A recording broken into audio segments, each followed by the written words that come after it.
10초간 명상. 지금 자기 아래를 이렇게 내려보시고 숨을 깊이 들이마시고 배꼽 아래 단단히 힘을 꽉 주셨다가 숨을 후 내쉬면 배꼽이 쏙 들어가죠. 또 마시면 배가 불룩하도록 한번 마셔보십시오. 그래서 10까지만 합니다.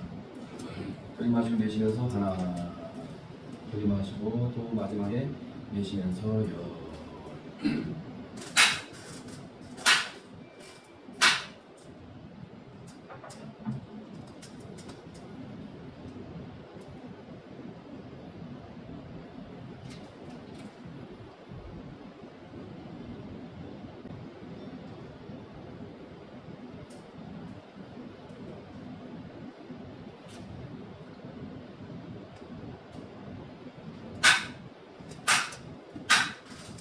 (24년 7월 7일이죠. 7월 8일 음력으로 6월 4일 백양사 불교대학 금강경 오늘 장엄정토분 제10을 할 차례입니다. 그러면 우리 스님의 신금강경 강의책 우리 교재죠. 제10분 장엄정토분 장엄정토 세상을 장엄하다 이렇게 이제 우리 스님이 번역을 해놨죠. 그러면 102페이지를 펴십니다. 일단 끝까지 한번 원문을 일단 전통식으로 읽겠습니다.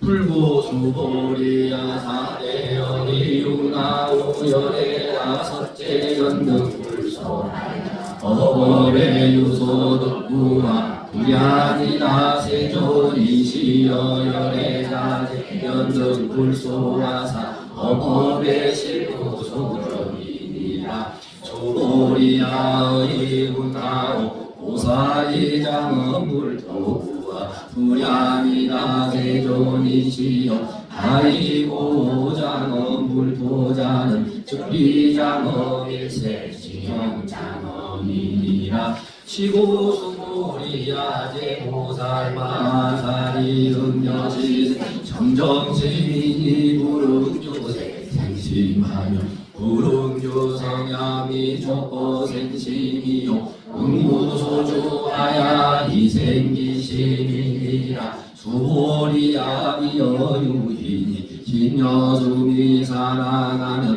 어이운하오 신신미비대부와 수보리연하사대 신대기다 세존이시여 아이고 불설기시니 지명내신이라. 다시 처음으로 이번에도 그 한글 번역을 끝까지 읽어보겠습니다. 이거는 또박또박 읽겠습니다. 시작. 부처님께서 수보리에게 말씀하셨습니다. 수보리야 그대는 어떻게 생각합니까? 너희가 예전에 연경 부처님 처소에서 법에 대하여 무엇을 얻은 것입니까? 아닙니다. 세존이시여 너희께서는 연경 부처님 처소에 계실 적에 법에 대하여 실로 얻은 것이 없습니다. 수보리야 그대는 어떻게 생각하는가? 보살이 세상을 장엄하는가? 아닙니다. 세존이시여 예배하는 보살이 세상을 장엄한다는 것은 또 장엄이 아니며 그 믿음이 장엄일 뿐이기 때문입니다. 그러므로 수보리야 모든 보살 마사는 반드시 이와 같이 경민 마음을 낼지니라. 반드시 상대에 머물지 말고 마음을 낼 것이며 반드시 소리와 냄새와 맛과 감촉과 그 외에 어떤 것으로 머물지 말고 마음을 낼지니라. 응당공마 없이 그 마음을 낼지니라. 수보리야 비유하자면 마치 어떤 사람의 몸이 죽이 산만하다면 그대는 어떻게 생각하는가? 그 몸을 크다고 하겠는가? 수보리가 사였습니다. 아주 큽니다. 세존이시여 왜냐하면 부처님께서 말씀하신 것은 몸이 아니면 그 이름이 큰 몸이 크기 때문입니다. 이렇게 원문을 읽었습니다. 그동안 백양사 불교대학에서 이 금강만야 바람일경을 가지고 경전반으로서 금강경, 일명 줄여서 금강경, 또 다른 말로 병력경이라고 했죠. 벼락. 그걸 물식으로 말하면 벼락경. 따라해보세요. 금강경, 병력경, 무상경, 문영경, 무주경. 문영경, 무상경, 무주경은 제가 강의하면서 여러분에게 소개한 거죠. 금강경은 문영을 또 우리들에게 부처님께서 가르쳐 주신 거고, 무주, 어디에도 머무르지 말라는 무주의 가르침이니까 금강경은 처음부터 끝까지 무주의 경이다, 이렇게 해도 되겠다 싶어서 제가 금강경은 달리 이해하면 무주경이라 할 수 있다. 또 모양이 없는 아상, 인상, 중생상, 수자상, 아견, 인견, 중생견, 수자견, 또 아상이라 해도 모양상자가 있고 생각상자가 있다고 그랬죠. 생각으로 하는, 생각상으로 하는 아상, 인상, 중생상, 수자상, 모양으로 말하는 아상, 인상, 중생상, 수자상, 그 세 가지가 통합해서 우리가 그 한 가지로 이해하자고 그랬죠. 모양으로도 이해하고 생각으로도 이해하고 어떤 소견, 견해로도 이해하는데 금강경은 모양에도 집착하지 말 것, 상상하는 상상상자, 그 생각에도 우리가 마음을 머무르지 말 것, 어떤 견해, 부처님 금강경식으로 말하면 부처님의 설법이라 할지라도 뗏목일 뿐이다. 강을 건넜으면 우리가 막 지혜의 눈을 떴으면 지혜의 눈을 뜬 순간 그대로 이미 우리가 그 저 언덕을 건너간 겁니다. 이 공부를 잘못하다 보면 피아노의 세계가 따로 있다라고 생각하고 어디 거리가 여기서 신이밖에 있는지, 펜타의 세계, 극락 세계가 깨달음의 세계가 금강경에서 말하는 바냐바라 밀트 세계가 바냐바라 밀타의 세계가 따로 여기서 백양사에서 어디 백리 밖에 있나, 어디 저 구름 속에 있나, 이 생각하면 안 되는 거죠. 무명이 깨지면 수없이 말씀드렸지만 중생의 모든 번뇌를 불교식의 수로로 정리해서 무명이라 한다고 했죠. 무명, 모든 번뇌를 하나의 명칭으로 정해서 불교식을 무명이라고 해요. 근데 어려운 말 같지만 쉬워요. 반야의 반대가, 지혜의 반대가 무명이에요. 광명의 반대가 무명인 거지. 광명, 밝음의 반대가 어둠이잖아, 그죠? 무명이라는 말은 다른 말로 어둠이라고도 할 수 있는 거죠. 그래서 밝아지면 우리가 지혜의 문이 번쩍 열리면, 지혜의 문이 번쩍 열리는 그 순간 그 자리가 바로 광명세계지, 따로 배를 타고 제트 비행기를 타고 어디 천리 만리 십만리 백억 만리 따로 해탈의 세계, 극락 세계로 가는 건 아니다는 거지. 그래서 그 비유를 제가 제 10장엄 정토분까지 올 때까지 수없이 반복해서 부처님의 그 말씀, 동굴의 비유를 들어가면서 여러 번 말씀했어요. 천년 만년 된 어둠의 동굴인데 우리가 횃불을 들고 딱 들어가서 횃불을 밝히는 순간 천년 만년 된 동굴이 그 순간 밝아지는 거지, 천천히 밝아지는 건 아니잖아요. 우리가 깨달음만 이루면, 그래서 무명만 깨지면 그대로 즉각적으로 해탈세계라는 거예요. 이런 얘기 아무나 못해준다. 무명만 깨지면, 그래서 이거를 선종해서, 참선하는 그 종파를 선종이라고 그러죠. 선종해서 특별히 이거를 따라하신다. 돈오. 그게 중국 사람들 한문 표현인데 갑자기 돈자입니다. 돈오. 벼랑간, 호련히, 그냥 막 0.001초 만에 갑자기 깨치는 것을 돈오라고 해요. 그래서 이 참선 불교는 신종, 마음심, 마루종자, 무슨 종파대 종자, 신종이든 선종이든 다 같은 뜻이에요. 그 마음 공부를 하는 신종, 선종에서는 오로지 그 도노를 얘기해요. 도노, 즉각적인 깨달음. 도노가, 자 따라하십니다. 도노는 즉각적인 깨달음을 의미한다. 그러니까 금강경식으로 말하면 이 반야의 눈만, 반야가 지혜라고 그랬죠. 그냥 지혜만 열리면, 지혜의 눈만 뜨면 그대로 즉각적인 그게 깨달음인 거죠. 그게 도노인 거예요. 그렇게 여러분 이제 이해해 주시고, 그래서 금강경은 그래서 또 벼락 때리듯이 병력경이라고도 바지라 제트카 프라즈나 파라미타 수트라, 이 인도말로 그런다는데 바지라 제트카 프라즈나 파라미타 수트라가 이제 경이라는 뜻이거든요. 바지라 제트카 프라즈나 파라미타 수트라인데, 바지라 제트카한테 이 바지라가 번개, 벼락. 그래서 한문으로는 벼락 병력할 때 그 벼락 때릴 벽자 법계 역자, 벼락 역자를 씁니다. 병력이라고 원래 한문에도 있어요. 그래서 금강경은 어떻게 보면 즉각적인 깨달음을 우리에게 준다고 할 수 있어요. 즉각적인 깨달음. 도로. 오늘 이상하게 많이 되네. 내가 하고 보니까 아무 준비도 안 했는데. 이야, 이게 내가 참 신기해. 내가 말하고 내가 노래를 보니까 여러분 그랬죠? 2% 부족하다. 지가 자랑하는 건 다 부족한 사람들. 아무튼 뭔가가 좀 부족하니까 자랑하죠. 즉각적인 금강경은 즉각적인 깨달은 도노를 어떻게 보면 우리들에게 가르쳐주는 경리라고 볼 수 있어요. 자, 그래서 우리가 제가 처음부터 쭉 본문을 먼저 읽었죠. 잠언정토부를 읽었습니다. 잠언정토. 정토가 제 설명드리면 여러분이 쉬울 수 있어요. 더러운 세상을 더러운 애자 써서 애토라 합니다. 애토의 반대가 정토야. 청정국토라는 뜻이에요. 그 오염된 국토를 그냥 오염국토 이렇게 안 하고 더러운 애자 애토 그래요. 그러니까 우리가 이거는 이제 참선하는 스님이니까 이렇게 또 설명이 가능해요. 애토와 정토를 어떻게 구분하느냐? 우리가 무명이라고 하는 번뇌의 구름 속에서 지혜의 눈을 뜨지 못하고 살면 그게 애토인 거예요. 그리고 금강경식으로 아상, 인상, 중생상, 수자상을 다 내려놓고 지혜의 눈을 떠서 금강경식으로 말하면 수다원, 사담, 아라한 네 가지 수행 단계가 있다고 그랬죠. 네. 그 마지막에 아라한이 최고 경지라고 그랬죠. 근데 금강경에서는 최고의 경지를 성취해놓고도 부처님이 질문합니다. 자기 수제자, 연상의 수제자이죠. 그리고 이 부처님의 이 모든 걸 내려놓고 형상이 없는 무상, 무념, 무주에 대해서 여기서 공이라고는 말하지 않았지만 무념, 무상, 무주라는 그 육조해능 스님이 정리해놓은 그 부처님의 깊고 깊은 뜻을 가장 잘 이해하는 수제자가 이 1200 금강경에 1250명 금강경에 등장하는 인물 중에 가장 으뜸된 제자가 해공수몰이에요. 자, 따라서 해공제일 수몰이 무념무상 무주를 완벽하게 깨달았을 뿐만 아니라 무념무상 무주라고 금강경의 사상은 무념무상 무주야라고 그 중국의 유명한 육조해능 스님이 정리했다 했잖아요.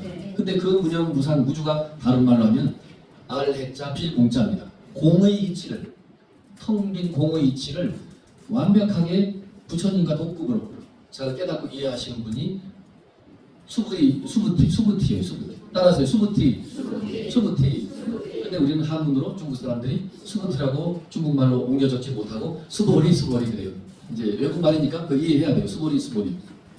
그래 해놓고 그 뜻이 뭐냐?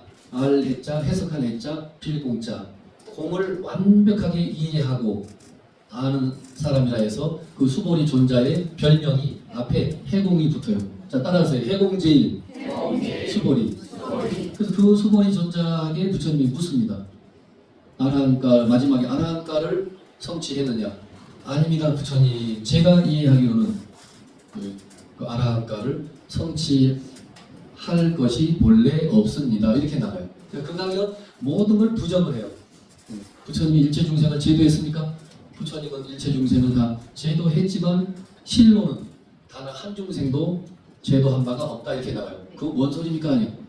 본래 자, 따라하십시오. 본각의 입장에서 보면 모든 중생은 모두 부처이다. 우리 불교에서 깨달음을 본각과 시각으로 나누어서 설명해요. 본래 우리는 부처라고 깨달은 성자인 부처님의 지혜의 암호로 볼 때는 여기 앉아 계신 모든 분들이 다 원래 부처님 생명이라는 거지. 부처님이라는 거예요. 근데 우리는 그 불교식의 교리에 의하면 그 무명의 번뇌 구름에 우리의 그 밝은 지혜 광명이 덮여 있어서 우리가 모를 뿐인 거죠.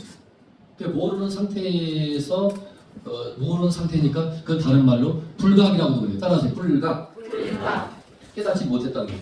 본래 공각인데 불각 깨닫지 못한 존재로 우리는 앉아 있는 거죠. 그래서 수행을 통해서 아라한가를 성취하면 그거를 비로소 시자, 시작 시자, 깨달을 각자 시각이라고 해요.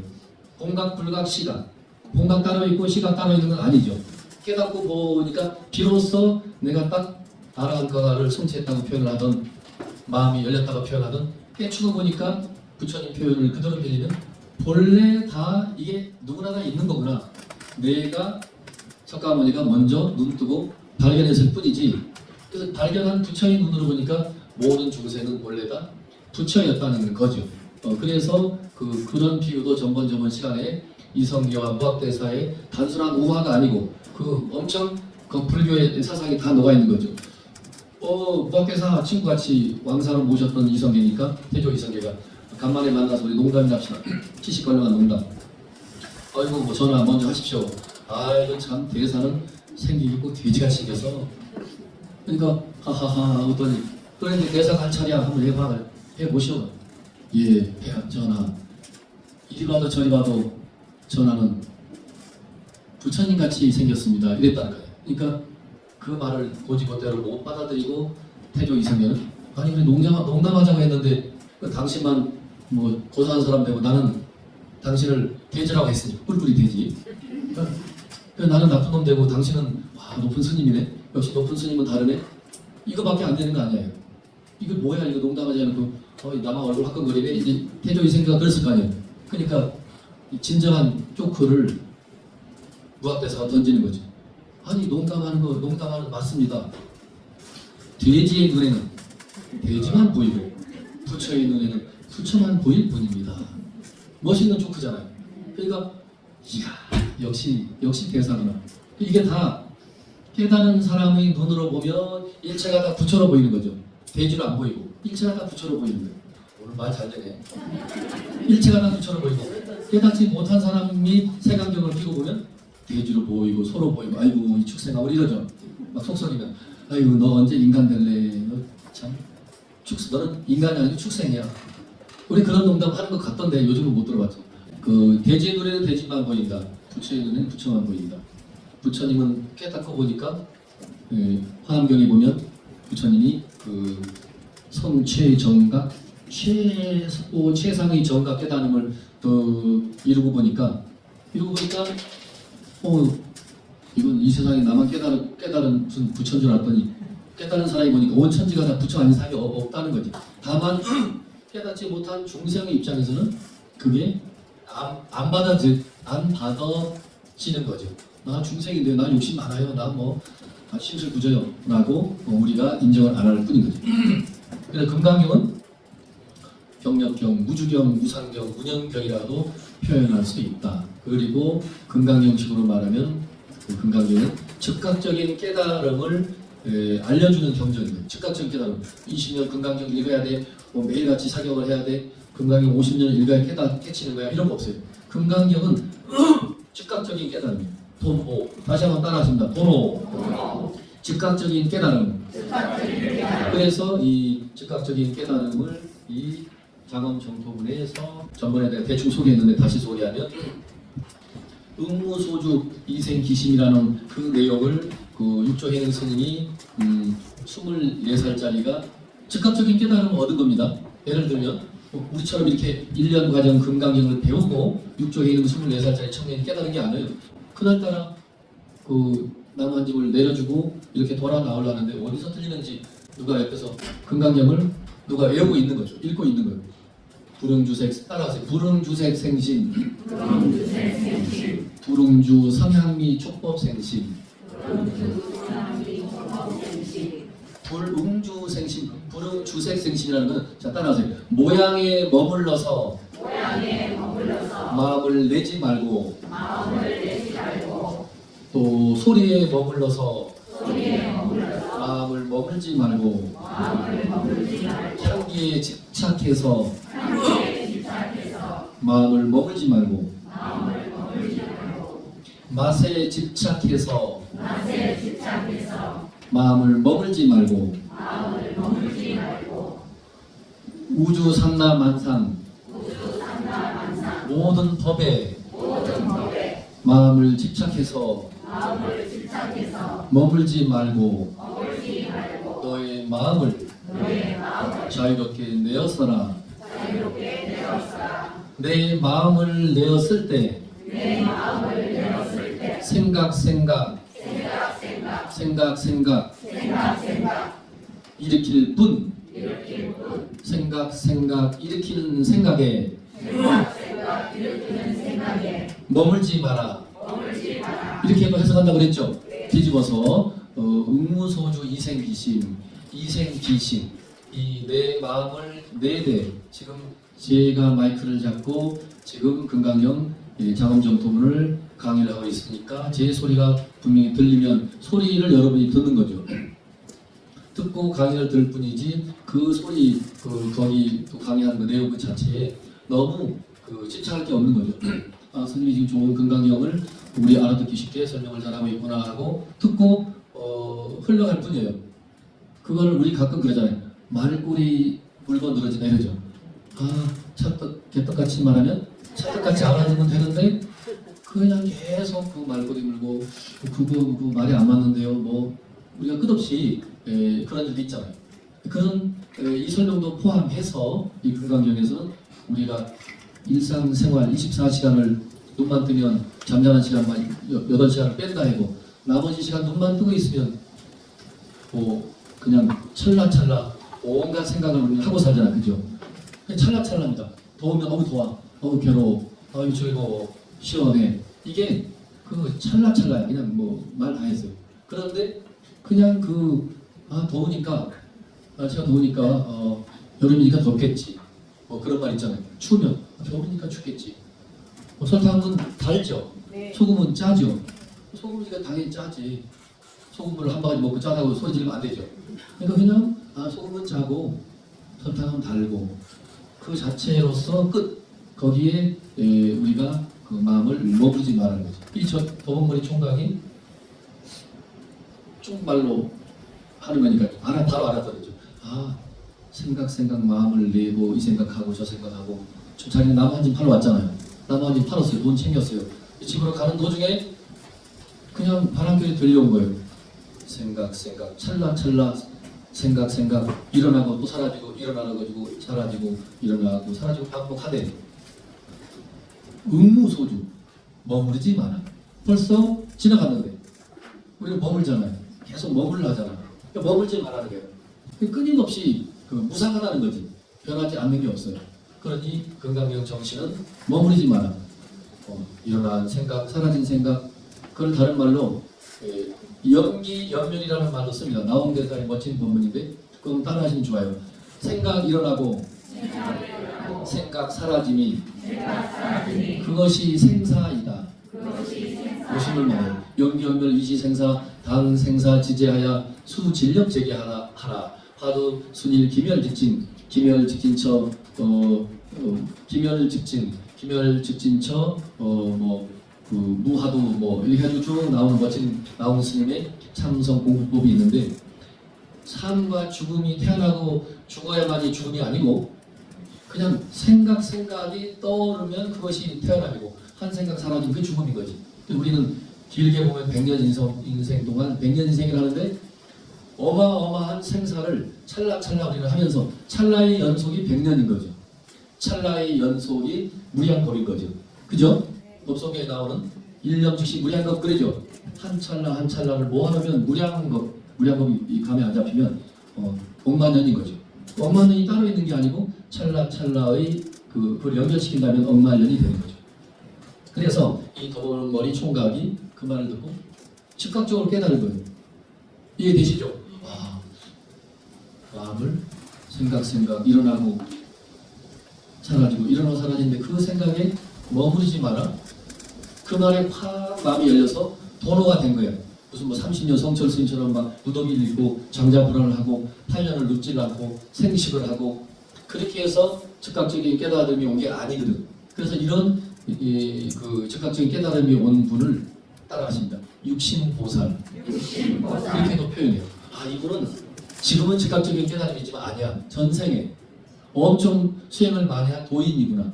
도인이 금생에 와서 저렇게 우연하게 노모를 모시고 저렇게 무식한 청년으로 사는데 그게 이 중생을 제도하기 위해서 또 다시 한번 그 옛날 전생 도인이 다시 이렇게 이 땅에 온 거죠. 그렇지 않고는 이해가 안 돼. 우리 생이지지란 말이 있거든요. 안 배웠는데 다 아는 사람이 있는 것처럼. 그래가지고 이 양반이 이 육조행 스님이 즉각적인 깨달음을 먹고 전번에 설명드린 것처럼 그 오종인 스님 만나고 8개월 행자 생활을 하고 방화를 찍고 그런 수행을 하다가 전번 설명했죠.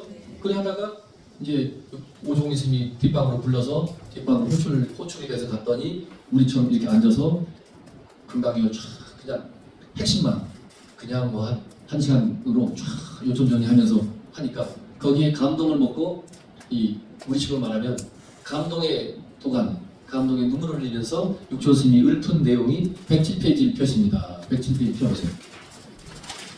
하기자성 본자청정 하기자성 본불생멸 하기자성 본자구조 하기자성 본무동요 하기자성 응생만법 그랬죠. 우리가 이거 스님들은 성가대학을 졸업하니까 이거 다 외우는 거 다 외워요. 다 외우는데 아래서 그동안 몰랐는데 하기자성 본자청정 그때 그렇게 돼 있죠. 그 밑에 번역을 다 있습니다. 시작. 나의 자성이 본래 저절로 친정하는 사실을 상상이나 했겠습니까? 나의 자성이 본래로 불생불멸이라는 사실을 상상이나 했겠습니까? 나의 자성이 본래 저절로 모든 것이 갖춰져 있다는 사실을 상상이나 했겠습니까? 나의 자성이 본래로 아무런 동요가 없다는 사실을 상상이나 했겠습니까? 자성이 능히 일체 만법을 만들어낸다는 사실을 상상이나 했겠습니까? 이게 이제 마지막 그 내용은 따라하세요. 일체유심조. 화합장에서 말하고 불교의 핵심인 일체유심조를 말하는 거예요. 나의 자성이 내 마음이 능히 이 우주 삼남 만법은 우주 삼남만상 이 우주 삼남만상은 하나님 조물주 전지전능자가 있어서 만든 것이 아니고 내가 없는데 우주가 어디 있겠어요. 불교는 항상 나 중심이야. 마음 중심. 내가 존재함으로써 우주가 있다는 것도 이게 인식을 하잖아. 그죠? 그죠? 그 파스칼의 철학자가 뭐라고 그랬더라? 나는 생각한다. 고로 좀 그런 멋진 말이 있죠.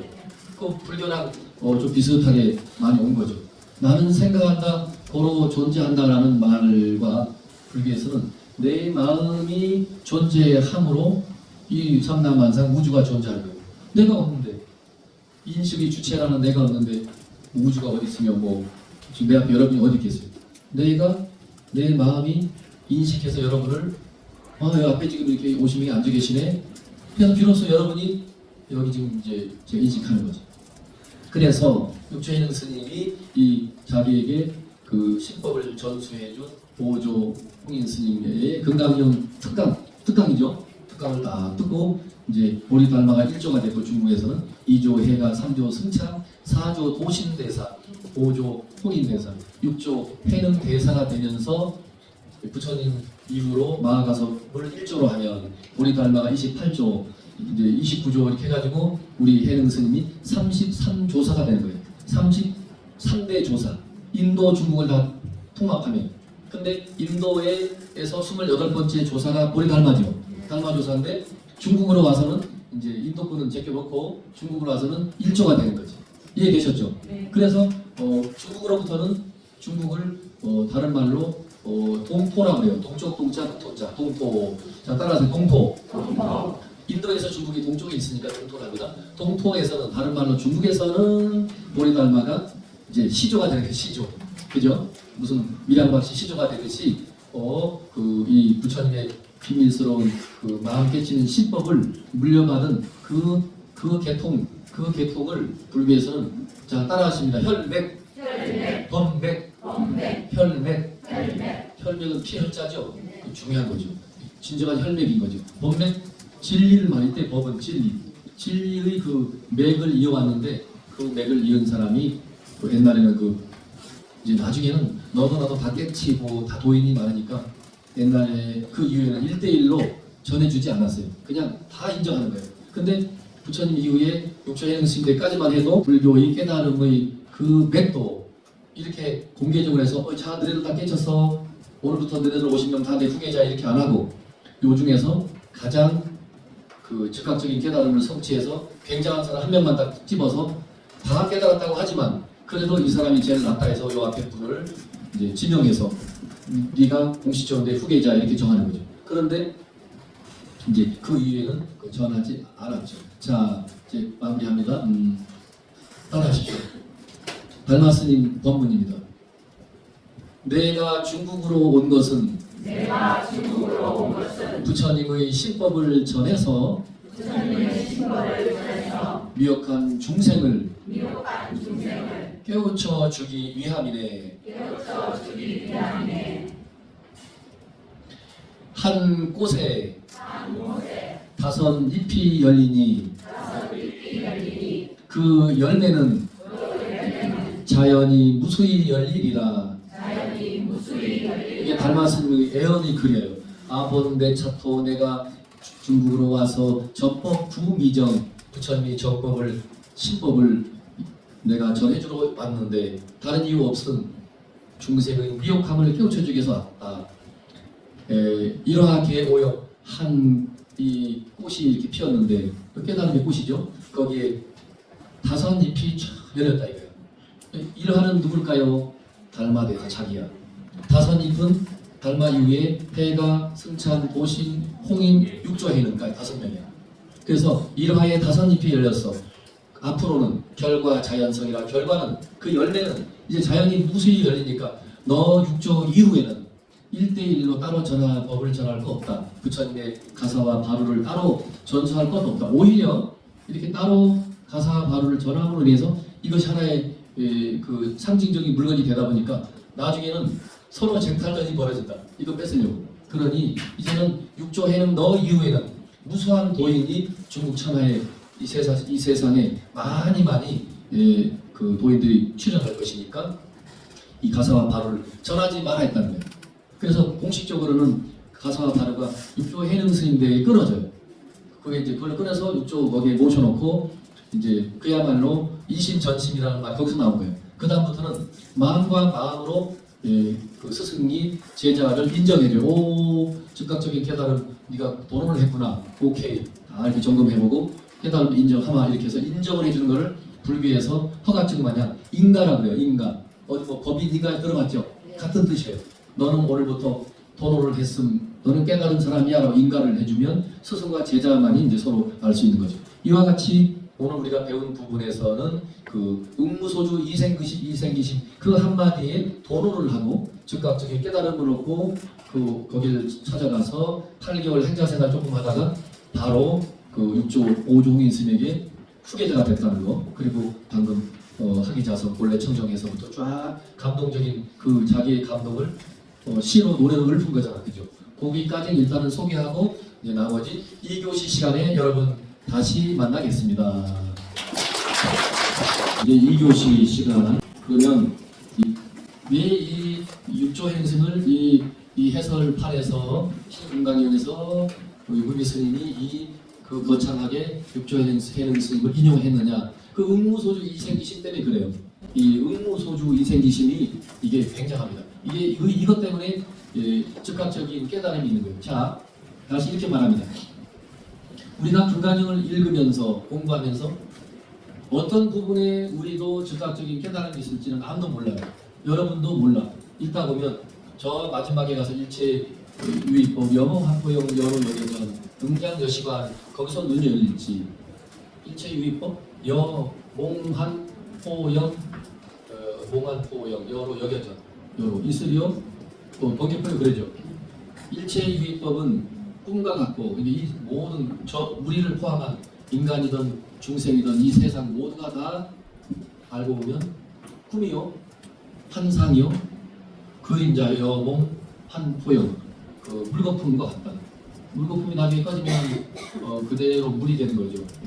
물거품 따로 있고 물이 따로 있는 건 아니지만 그냥 뽀글뽀글 잠시 올라왔던 물거품이니까 금방 물거품 사라지잖아요.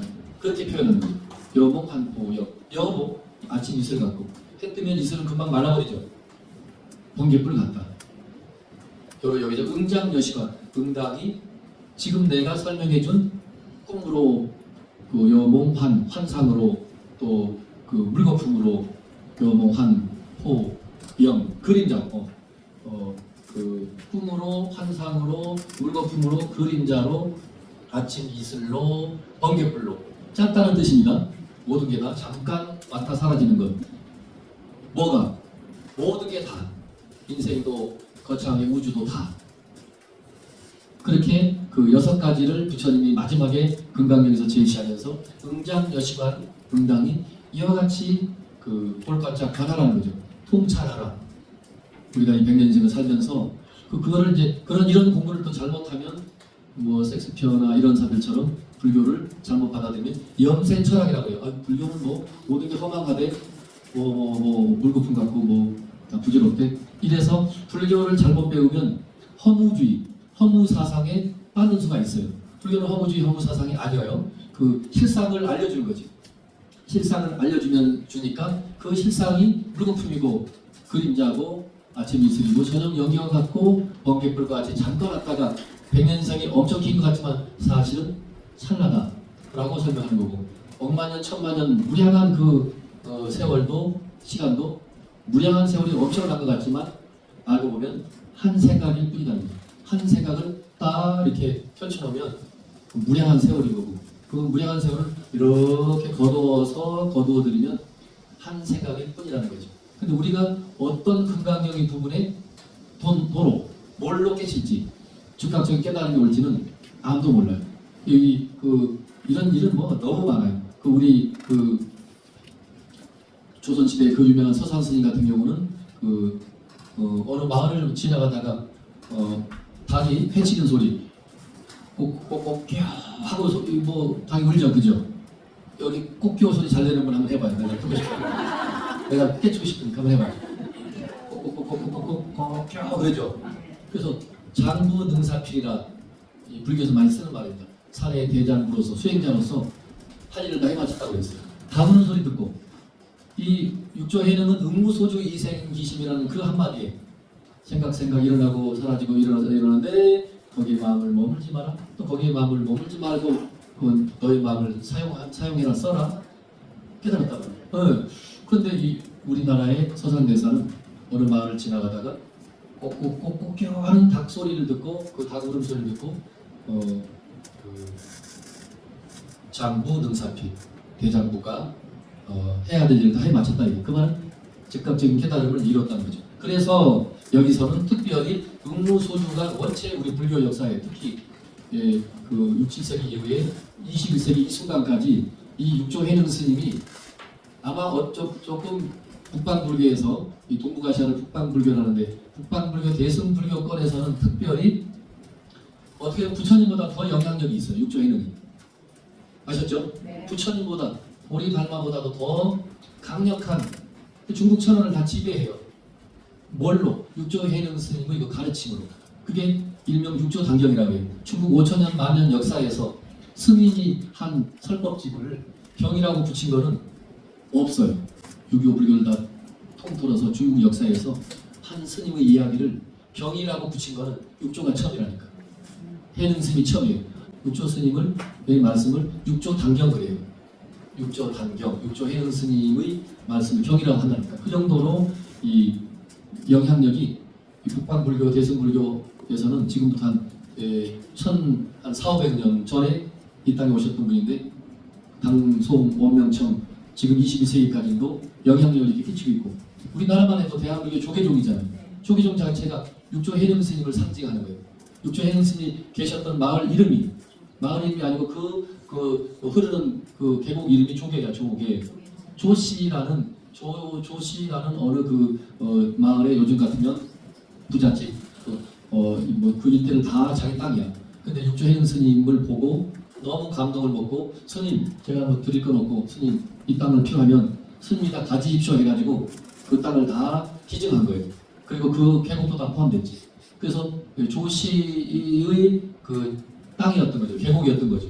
그래서 조계 그 신의 계자 조계를 합니다. 그래서 우리 대한민국이 조계족이잖아요.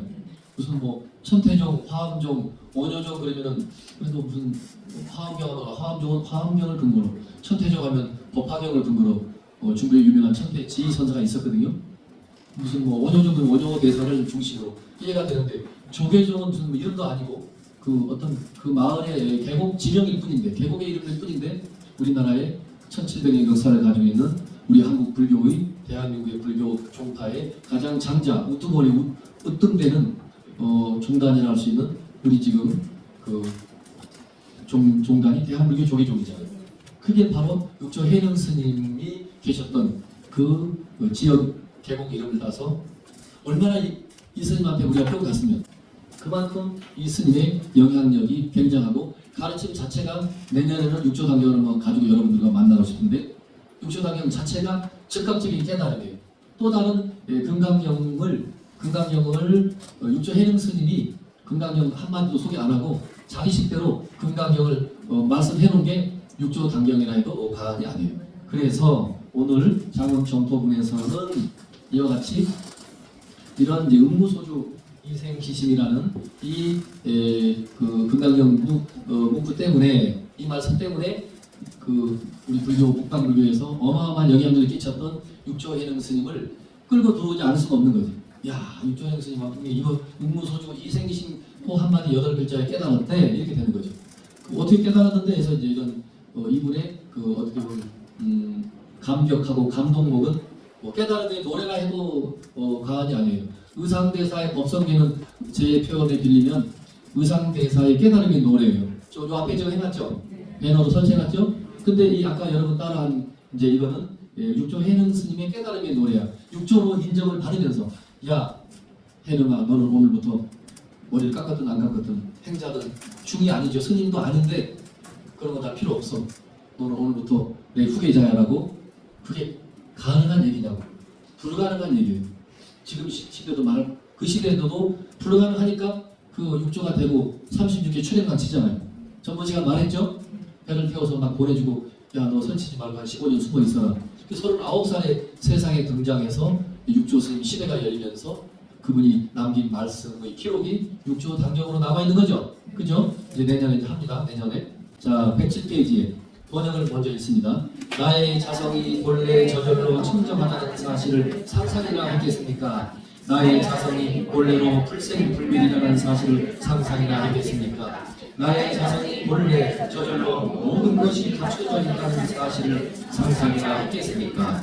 나의 자성이 본래로 아무런 공교가 없다는 사실을 상상이라 하겠습니까? 나의 자성이 능히 일체의 만물을 만들어낸다는 사실을 상상이라 하겠습니까? 보조 후인 큰 스님이 아니었으면 저의 이 깨달음의 노래는 오늘 있을 수가 없습니다. 당신의 그 위대한 결국 이분 서로가 스승과 제자의 인연이죠. 보조홍인 큰 스님을 만나지 않았다면 그리고 오늘 특강으로 금강경을 이렇게 또 강의를 법문을 안 해주셨다면 제가 24살짜리 청년으로 희장바닥에서 음무소주 이생기심 그 8글자를 듣고 즉각적인 깨달음이 이루어진 것은 사실이지만 스님 곁에 제가 찾아와서 8개월을 행자생활하고 스님이 저를 인정해 주시고 저를 뒷방으로 오라 해서 뒷방으로 갔더니 가사로 불빛을 다 가리고 다른 사람들이 동시나 오해할까봐 불빛을 가리고 금강경을 이렇게 펼쳐놓고 특강으로 쫙 설명을 멋지게 하시고 거기에 이 육조가 완전히 깨닫는 거죠. 그러니까 이거를 방금 우리가 함께 읽었던 것을 깨달음의 노래를 쫙 스님이 아니었으면 어떻게 이런 깨달음을 제가 얻을 수 있겠습니까? 라고 하니까 오조홍인 스님 선제나 착하고 착하다 여시 그래 너도 그렇고 나도 그렇다.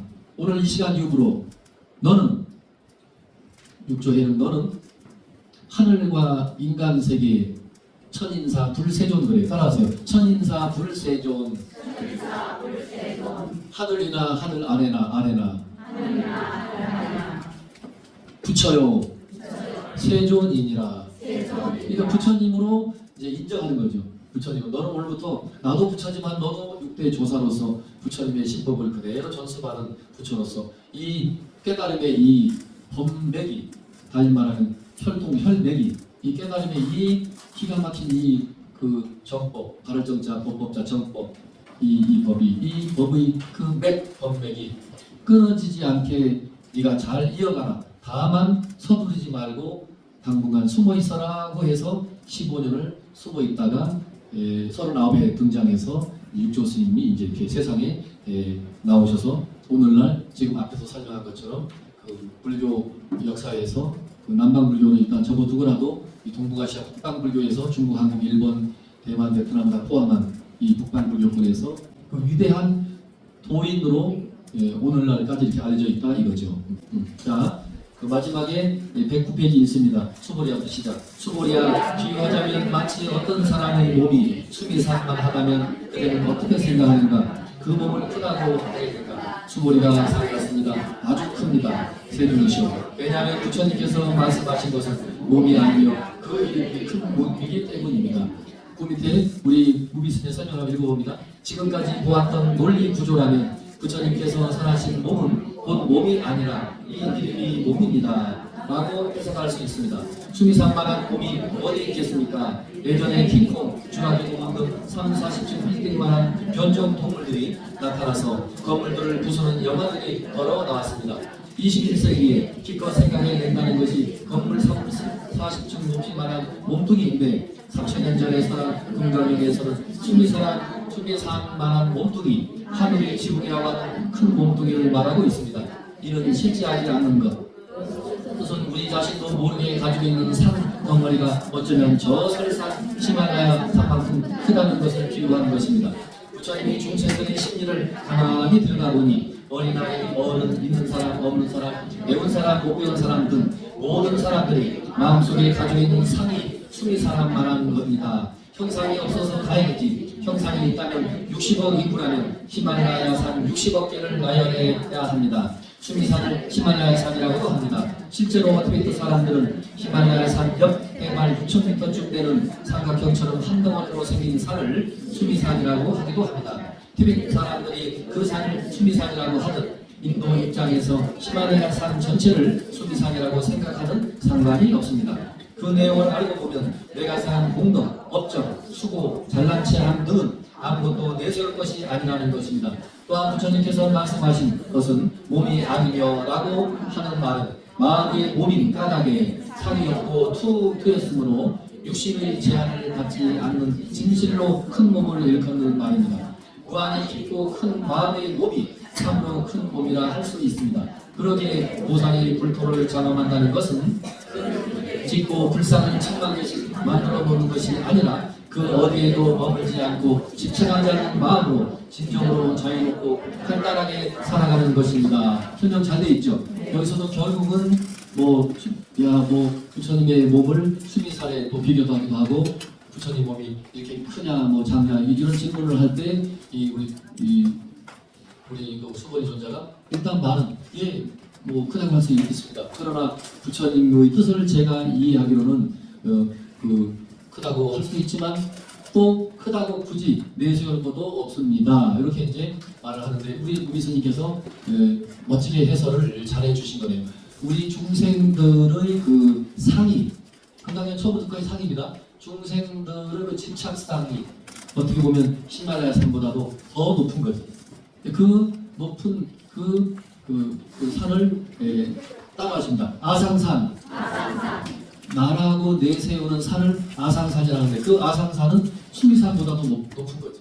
그래서 저 하늘 꼭대기 우주에 가득 차고도 또 가득 차고도 또 가득 찰 정도로 우리 중생들의 그 집착 아상 나를 내세우는 그 산이 그렇게 높다는 거죠. 결국은 또 다른 말로 마무리를 하면 불교 수계에는 아상을 내려놓는 거라고도 했고 아상을 꺾는 거죠. 나라고 내세우는 게 사실 필요 없다. 아상을 꺾으면 그 아상을 나다 너다 하는 그 상을 꺾어버리는 그 순간 이제 이 깨달음의 세계가 이제 펼쳐지는 거죠. 아상이 깨지지 않고는 아상이 무슨 나무라면 산이라면 아상의 산이 이렇게 꺾어져서 무너지지 않고는 결국은 석가모니 부처님이 이 땅에 오셔서 우리에게 지혜의 눈을 뜨라고 했는데 지혜의 눈이 열린 택이 없는 거죠. 그러니까 우리는 오늘 이 시간도 금강경 공을 통해서 장엄정토, 정토를 장엄하다 했지만 결국은 무슨 우리 스님 설명 잘하셨는데 무비 스님 불탑을 1000개 10,000개 세워서 장엄하고 무슨 이게 아니고 아상을 깨부수고 아인 중생 수자 사상을 다 부수는 것. 보살은 사상이 없는 게 보살이니까 보살은 사상이 없는 그 마음으로 어떻게 보면 이 국토를 이 세상을 장엄하는 존재라는 거죠. 보살은. 근데 우리들은 자꾸 뭔가 어떤 형상으로 빌딩으로 절 7층 100층 높이로 높은 부처님 거대한 불상으로 이렇게 해서 우리는 형상으로 우상으로 뭐 꾸미고 작업만 하지만 이 부처님의 그 반야의 눈, 지혜의 눈으로 볼 때는 다 부질없는 거지. 그러니까 아상을 꺾은 게 보살이고 그 아상이 없는 보살은 바로 아상 없는 그 마음으로 어떻게 보면 이 세상을 청정하게 작업하는 것일 수도 있다. 이렇게 말씀을 하고 오늘 장엄 정토분을 마칩니다.